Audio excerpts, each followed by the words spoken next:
Welcome back to the channel. So today on Rods and Rifles, we're in the shop. We're going to be working on an 89 F250.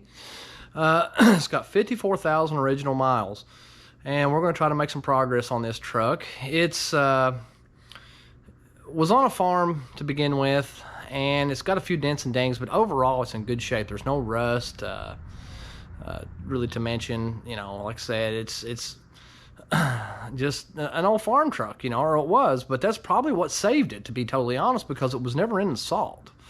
So that's kind of a, you know, big deal anymore, because you can't get these trucks. It's just, you know, there's nothing left of them. They're rusted out and they're gone. So, you know, we're going to be doing this. A friend of mine actually owns this truck, and his dad owned it before him. So I'm trying to do the very best possible job that I can on this truck to try to get it back to something similar to the way it would have been in 1989. And that's what I want you guys to be here for the adventure to watch as we go through this progress. And I hope you enjoy the video, so stay tuned and we're going to get to work on this truck. All right, folks, as you can see, we've got the door off on the truck, and we are trying to get the fender straightened back out here, because what happened to this truck, the door on it was bent backwards. Not so much where it actually went and damaged the A-pillar right here. Just a little bit of twist, which I've already got that corrected. And I had to get in there and do a little bit of heat and beat in order to try to get it back into shape so the door would fit flush. Now the only issue, and like I said, you know, door had to come back off because I wasn't satisfied with the door gap, and I wasn't satisfied with the fact that it could make contact. So what I'm trying to do now is I'm trying to actually get in here on this part of the fender and get this beat out to where it's going to be flush, and we have to fill, you know, at a minimum. You know, I don't want a lot of filler in this truck because it is a solid truck. So if I can try to get this metal back out to where I need it, that's probably the, you know, best thing for it. So let me see if I can get in here and actually try to make this stuff work out on this gap. And I can see the metal starting to move just a little bit there, which is what we want. We don't want too much, but we want enough where we're actually going to be able to get in there and it looks like this has got a little dent right there. I'm going to have to actually take a pair of vice grips and back out again now, because I can see where it was tipped in a little bit there and bent at one point in time. So actually get this crease right behind it here and get the metal just started. Yep, there, it's starting to come back out. All right, so that's starting to look pretty decent. All right, so that's looking decent. A little high spot right there we need to get out. And a little high spot right there. And it's just a matter of working. I may end up even having to take the door off again after this. So, you know, it's a process, but I want to make sure it's right, because it is, you know, really got the potential to be really nice.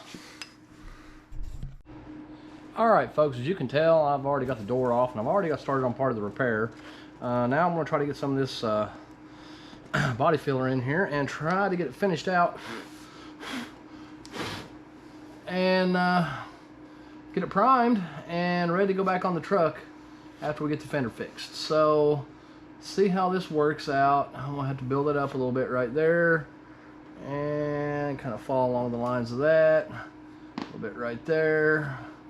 All right, well, that's pretty good there.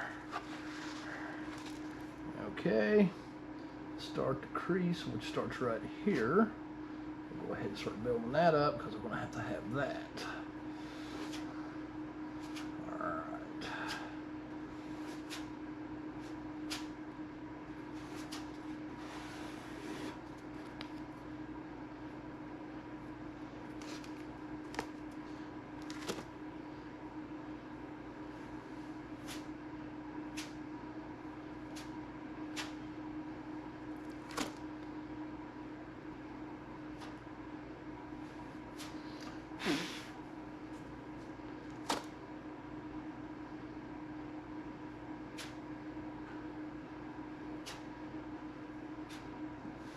Alright, that looks pretty good. I think we'll let that dry right there.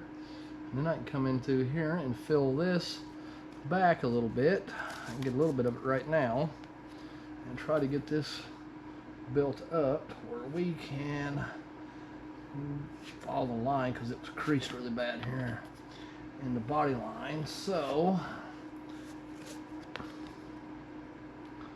yes, perfect.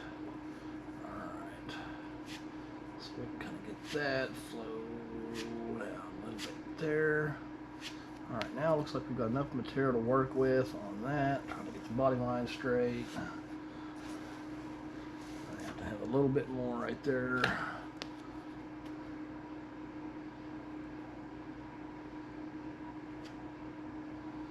And this should be built up enough to when we go to sand that down, it should look good, just about right. So I don't want to get way too far up on that panel. Okay. Flow it out down here, get some access off, and there we go, folks. This should just about be it.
Okay, folks, so if you notice, I had to get my jacket on because it's getting a little bit chilly down here, and I really couldn't continue on with the filler. It just wouldn't dry properly. So what I'm doing is we're going to finish up this evening and, you know, call it done on that. But as far as right now, if you noticed, we got the door on the truck, we got the gap pretty well adjusted, and we got most of the bodywork on the door and the fender pretty well roughed in. And when I say roughed in, that means basically I've got to go through and do a final sand on it, and then a prep and sand it again, and then another seal coat before I can paint. But that'll come later on in the show, and you'll see what I'm talking about on that. But if you notice on the door, I actually had a piece of tape laid out on the body line there. Kind of comes up down into a peak. Now what I did is when I put the tape on that peak, it allows you to follow along with the filler on the body line. And when that filler dries, you can actually pull the tape away, and it leaves just a little bit of a crease right there. And then you take the filler from the other side and kind of fill up to that line. And that allows you to build that nice perfect ridge when you sand it down, and you get the nice crisp lines on the truck that match the factory. And the reason I had to do that is because the door where it was bent kind of creased the line. I couldn't get it back to, you know, factory just by going on the inside of the door and banging it out. So that's what I had to do in order to get it where I wanted it, so it would look right. But overall, I mean, I hope you guys enjoy the video. I hope you enjoyed the content. If you like, subscribe and hit us up on Instagram. There'll be a link to the Instagram in the comment section. So stay tuned for the next video, folks. Thank you.